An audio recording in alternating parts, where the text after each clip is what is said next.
आइए पढ़ते हैं। कल भारत का भौगोलिक प्रदेश टॉपिक भौतिक स्वरूप के बारे में चर्चा हम लोगों ने प्रारंभ किया था। भारत के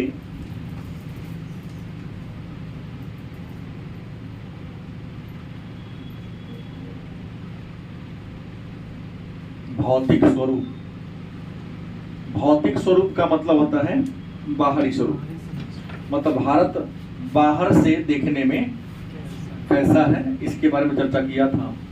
कल दो टॉपिक हम लोगों ने पढ़ा था, हिमालय पर्वतमाला, उसकी श्रेणियां और हिमालय पर्वतमाला के विभाजन टॉपिक पर हम लोगों ने चर्चा किया था। आज के और दूसरा पढ़ा था हम लोगों ने उत्तर के विशाल मैदान, जिसे हम गंगा का मैदान के नाम से जानते हैं।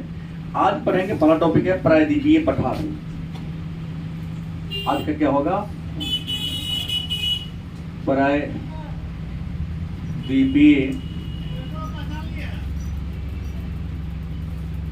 प्रायद्वीपीय पठार के बारे में आज हम लोग क्या करेंगे, चर्चा करेंगे। प्रायद्वीपीय पठार, जैसे अगर हम जानते हैं ये हमारा दक्षिण भारत है, तो दक्षिण भारत एक बात आप जान रहे हैं कि देखने में तीन तरफ से समुद्र से घिरा है। नीचे सभी जानता है हिंद महासागर है, हिंद महासागर है। बाएं साइड में अरब सागर है और दाहिने साइड में बंगाल की खाड़ी है ना, क्या है? बंगाल की खाड़ी। तो शायद प्रायद्वीप का परिभाषा आप सबको पता है कि वह भूखंड जिसके तीन ओर से क्या हो, जल हो। वह भूखंड, भूमि का टुकड़ा जिसके तीन ओर से क्या हो, जल हो, पानी हो, क्या कहलाता है? प्रायद्वीप कहलाता है। गलत सही? अब प्रायद्वीपीय भारत, इसका नाम क्या क्यों पड़ा, या भारत के दक्षिणी हिस्सा को हम प्रायद्वीप क्यों कहते हैं? तो प्रायद्वीप इसलिए कहते हैं क्योंकि इसके तीन ओर से क्या है, पानी। प्रायद्वीपीय भारत की अगर हम, तो प्रायद्वीपीय भारत भी कहते हैं, इसको प्रायद्वीप का हम पठार भी कहते हैं। क्या कहते हैं? अब होगा पठार कहते किसे हैं? तो पठार उस उच्च भूमि को कहते हैं जो आसपास के जमीन से क्या हो, ऊंचा हो, लेकिन उसका जो शिखर होगा, जैसे मैंने कहा पठार उस उच्च भूमि को कहते हैं जो आसपास की उच्च भूमि से क्या हो, लेकिन ऊपरी परत क्या हो, लगभग सपाट हो, मेज के समान हो। मतलब अगल बगल में ये मान लो जमीन है, ये जमीन से देखने में क्या है, ऊंच हो गया, सतह ये यहाँ से ऊंच हो गया, लेकिन ऊपर वाला हिस्सा क्या है, सपाट है। जहाँ चाहे तो घर बना के रह सकते हैं। मेज मतलब बैठने वाला स्टूल, कुर्सी, बेंच के समान हो गया। अगर यही पहाड़ होता तो इसका ऊपर वाला शिखर क्या हो जाता, नुकीला हो जाता। अगर नुकीला होगा तो क्या कहलाएगा, लेकिन नुकीला नहीं है, सपाट है। किसके समान है? मेज। मतलब दक्षिण भारत की आकृति कैसी है, मेज जैसी। कुछ विद्वान इसको ट्रैप भी कहते हैं। क्या कहते हैं? अगर आप उत्तर से दक्षिण की ओर जाएंगे ना, तो उम्मीद है कि आप लोग सीढ़ी देखे होइएगा। क्या देखे होइएगा? सीढ़ी। सीढ़ी ऐसे ही बनता है ना। तो जो जो उत्तर से दक्षिण की ओर जाएंगे, लगेगा हम सीढ़ी पर नीचे गिर कर उतर रहे हैं, सीढ़ी के माध्यम से उतर। इसलिए कुछ लोग इसको कहते हैं, इसकी ढाल ऐसे है, अगर इसको स्टेप को काट दिया जाए तो सीढ़ी के जैसा दिखाई देगा। तो कुछ विद्वान दक्कन के पठार को दक्कन ट्रैप के नाम से भी जानते हैं। दक्कन का पठार का निर्माण आपको बता दे, आग्नेय चट्टान से बना है। किस प्रकार का है? और यह आग्नेय चट्टान बना किससे है? तो ज्वालामुखी क्रिया से। ज्वालामुखी क्रिया के दौरान जो लावा का प्रवाह हुआ, उसी लावा के प्रवाह से दक्षिण भारत के चट्टानों का क्या हुआ है, निर्माण हुआ है। ये जो चट्टान है, दक्षिण भारत का जो पठार है, इसके दो भाग हैं। कितने भाग हैं? दो। एक है दक्कन का पठार और दूसरा है मध्य उच्च भूमि। ये जो दक्षिण भारत है, कितने भाग है इसके? दक्कन के पठार के कितने भाग हैं? दो भाग हैं। एक का नाम क्या है? उच्च भूमि, और दूसरा कौन है? एक कौन है? उच्च भूमि, और दूसरा का नाम है दक्कन का पठार। अब उच्च भूमि का मतलब क्या हो गया? दक्षिण भारत में बीच बीच में कहीं कहीं पहाड़ियां, चाहे वह विंध्य की पहाड़ी हो, सतपुरा की पहाड़ी हो, मैकाल की पहाड़ी हो, इलायची की पहाड़ी हो, नीलगिरी की पहाड़ी हो। दक्षिण भारत में कई छोटी छोटी क्या है? पहाड़ियां हैं। तो उसको हम उच्च भूमि के नाम से जानते हैं। वह ऊंचा देखने में है, और दक्कन जो पठार है वो तो मेज के समान, थोड़ा उससे क्या है? नीचा है। अब सवाल है, हम इस उच्च भूमि में बात करें तो सबसे पहले अगर यहाँ सबसे उत्तर में एक पठार आएगा जिसका नाम होगा मालवा का पठार। आएगा दक्षिण के पठार में जैसे आप प्रवेश करते, दक्षिण भारत में जैसे प्रवेश करते, जो सबसे पहला पठार मिलेगा उसका नाम क्या होगा? मालवा का पठार। मालवा का जो पठार है, इसको हम एक अन्य नाम से जान रहे हैं।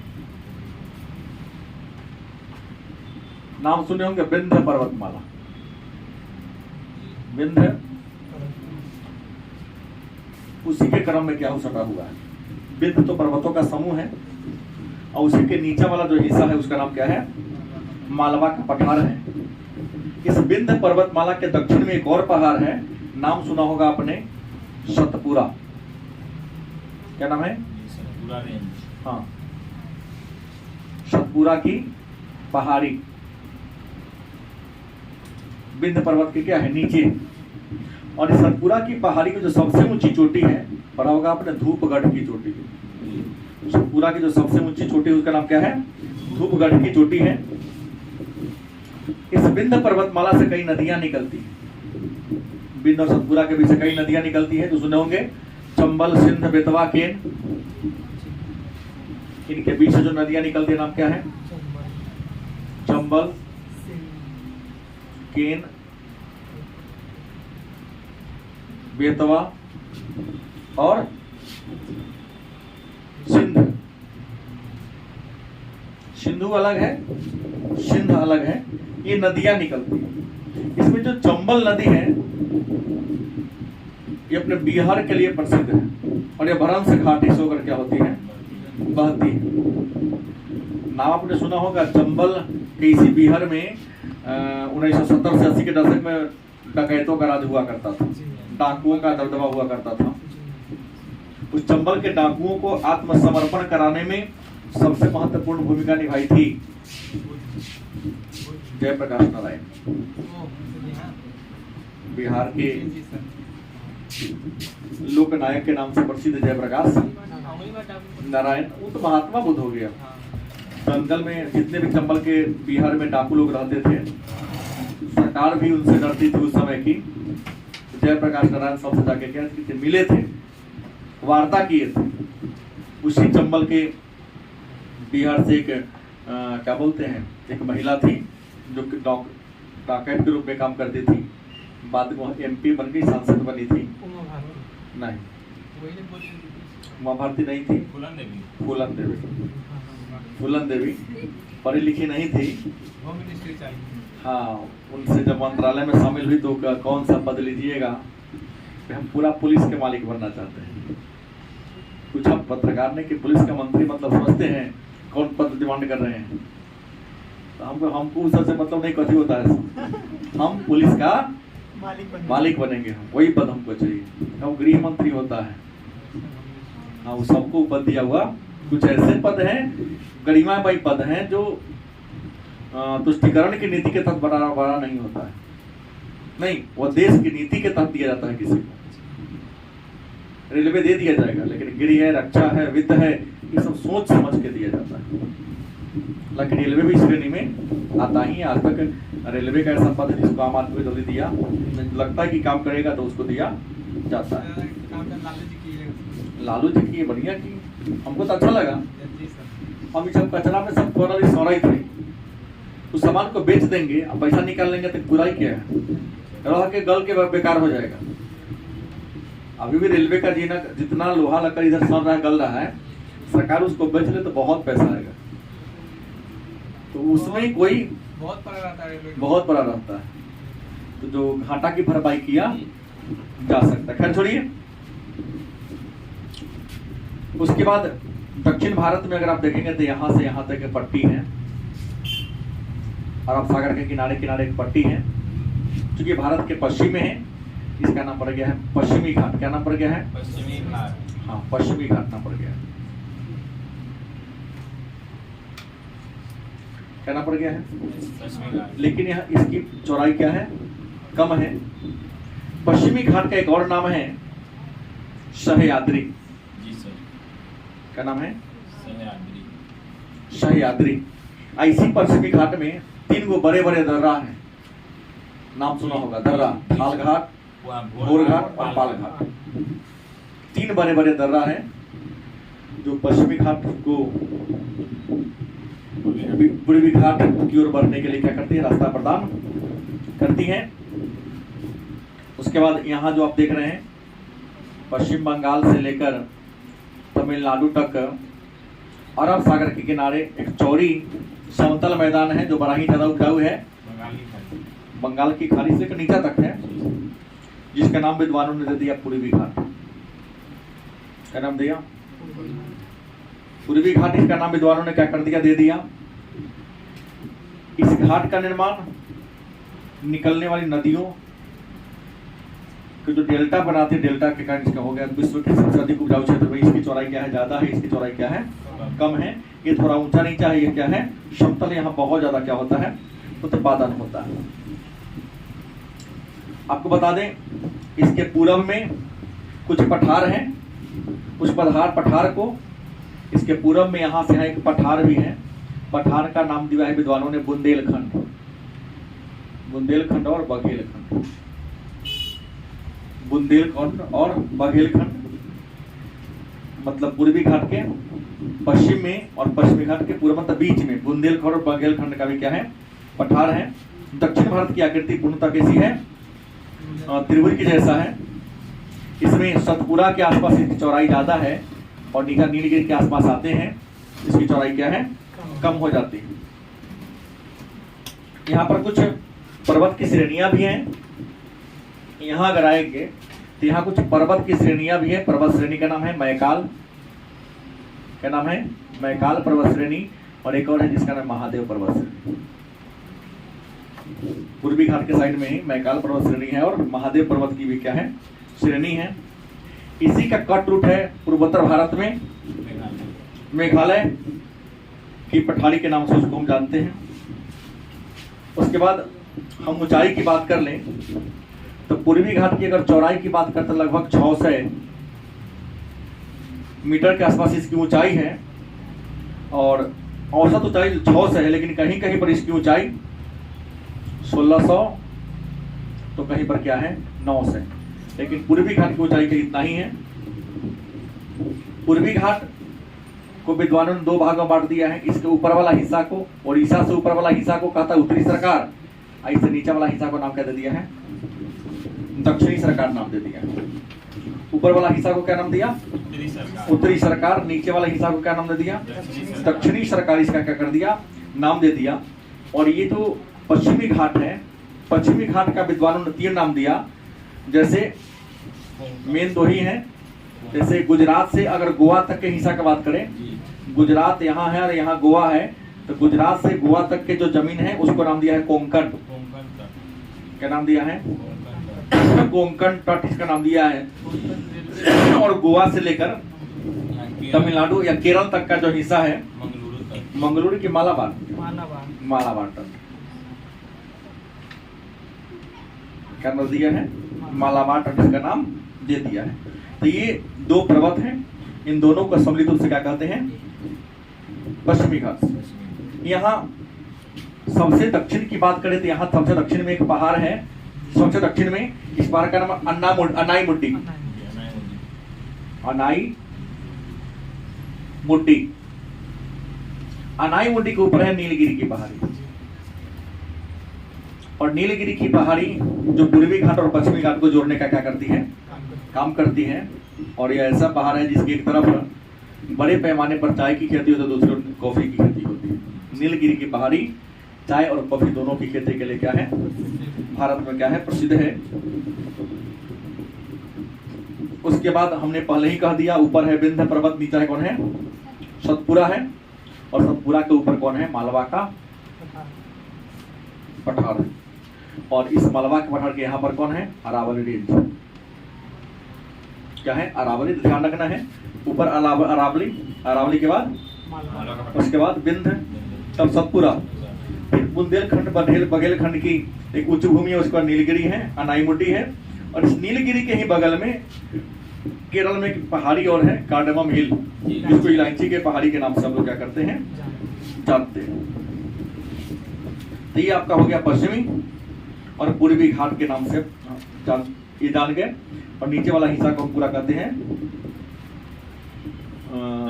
दक्कन का पठार। दक्कन के पठार जो कि आग्नेय शैल से बना है, यहाँ खनिज संसाधन प्रचुर मात्रा में। समझ गए, यहाँ पर खनिज संसाधन क्या है, बहुत प्रचुर मात्रा में। ऐसा कोई खनिज ही नहीं है जो दक्षिण भारत में नहीं मिलता है। इसलिए दक्षिण भारत को हमारे विद्वान रत्न गर्भा के नाम से भी क्या करते हैं, बुलाते हैं। इसके अलावा थोड़ा आगे बढ़ते हैं, तीसरा जो हिस्सा है, यहाँ जो गुजरात आता है, गुजरात के बाद अगर बढ़िएगा भारत का ये जो इस इलाका के अगर हम आगे बढ़ते हैं तो यहाँ पर वर्षा बहुत कम होती है। क्या होती है, वर्षा बहुत ज्यादा क्या होती है, कम होती है। वर्षा क्या होती है, बहुत ज्यादा कम होती है। वर्षा की कमी के कारण 25 सेंटीमीटर से वर्षा क्या होती है, कम होती है।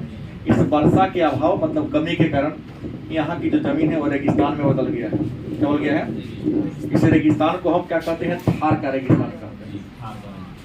थार का रेगिस्तान जिसका विस्तार मैक्सिमम राजस्थान में है, लेकिन इसका कुछ हिस्सा गुजरात में भी पड़ता है।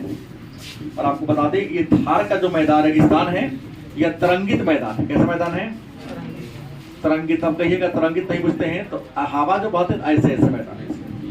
जैसे रेगिस्तानी इलाका हवा पड़ेगा ना, देखिए माटी ऐसे ऐसे हो जाता है, ऊपर नीचे हो जाता है। देखिएगा नदी किनारे रेत का जो मैदान होता है वह तरंगित होता है। तरंगित क्या हो गया है। आपको बता दें, यहाँ वर्षा 150 मिलीमीटर से क्या होती है, कम होती है। इतना विशाल रेगिस्तान है कि यहाँ ऐसी कोई नदी ही नहीं है जो समुद्र तट जाके क्या हो सके, मिल जाए। हाँ, यहाँ पर एक ही नदी है जिसका नाम है लूनी, जो पूरे थार के रेगिस्तान को क्या करती है, पार करती है। हाँ, जो भी नदी है अंदर ही अंदर पूरा बालू में क्या होता है, सूखी जाता है। हाँ, सतलज नदी पर एक बांध बनाया गया, हिरिकी बैराज। उसी बैराज से बहुत बड़ा नहर निकाला गया, जिस नहर का नाम था पहले राजस्थान नहर, लेकिन अब उसको इंदिरा गांधी नहर कहते हैं। यह भारत का सबसे बड़ा नहर है। उसी नहर के कारण इस रेगिस्तानी क्षेत्र में लोगों को पीने के लिए पानी और सिंचाई के लिए क्या मिलता है। उस नहर का राजस्थान या थार के रेगिस्तान के लिए इतना महत्व है, इंदिरा गांधी नहर को मरुगंगा मतलब या राजस्थान की गंगा के नाम से भी क्या करते हैं, बुलाते हैं। इसको हम जानते हैं। उसके बाद द्वीप की बात करते हैं, ये थार का रेगिस्तान है। उसके बाद एक और लास्ट की बात कर ले इसका टॉपिक का, तो बंगाल की खाड़ी में धनुष के रूप में और यहाँ अरब सागर में धनुष के रूप में टापुओं का समूह है। तो यहाँ वाला को हम कहते हैं अंडमान निकोबार द्वीप समूह। इसको लक्षद्वीप समूह के नाम से क्या करते हैं, जानते हैं। तो भारत में कितने द्वीप समूह हैं, 2 है। एक भारत के पूर्व में नाम है अंडमान निकोबार द्वीप समूह, भारत के पश्चिम में लक्षद्वीप समूह। लक्ष्य का मतलब लाक्षद्वीप समूह। ये पूर्णतः कोरल रीफ है, समुद्री के जीव होता है कोरल, कोरल से यह बना हुआ है। और ये जो अंडमान निकोबार द्वीप समूह रियल में चट्टान, ये क्या है, इस समुद्र हिमालय का ही कट रूट है। हिमालय मुर्दार पर्वत है, इसका नीचे वाला भाग है समुद्र के अंदर क्या हो गया है, डूब गया है। थोड़ा थोड़ा जहां जहां इसका माथा निकला हुआ वहां पर इंसान क्या करता है, रहता है। यहाँ टापुओं की संख्या ज्यादा है, लेकिन कुछ ऐसे ही टापू है जहाँ पर लोग रहता है। आबाद टापू 200 के आसपास है, ऐसा तो हजारों की संख्या में टापू है, लेकिन वो इंसान के रहने के लायक लगभग 200 के आसपास ऐसे टापू हैं जहाँ लोग रहते हैं और अपना गुजर बसर करते हैं। और इसी अंडमान निकोबार द्वीप समूह में एक द्वीप है जिसका नाम बैरन। उस बैरन द्वीप पर भारत का एकमात्र सक्रिय ज्वालामुखी है जिसका नाम बैरन ज्वालामुखी, जहां से आज तक उसमें क्या निकलते रहता है, उद्गार निकलते रहता है। नहीं तो ये रहा भौतिक स्वरूप। कल थोड़ा हम लोग अपवाह तंत्र के बारे में पढ़ लेंगे, और अपवाह तंत्र में मुख्य रूप से हम लोग गंगा, सिंधु और ब्रह्मपुत्र के बारे में जानेंगे। बाकी तो है कई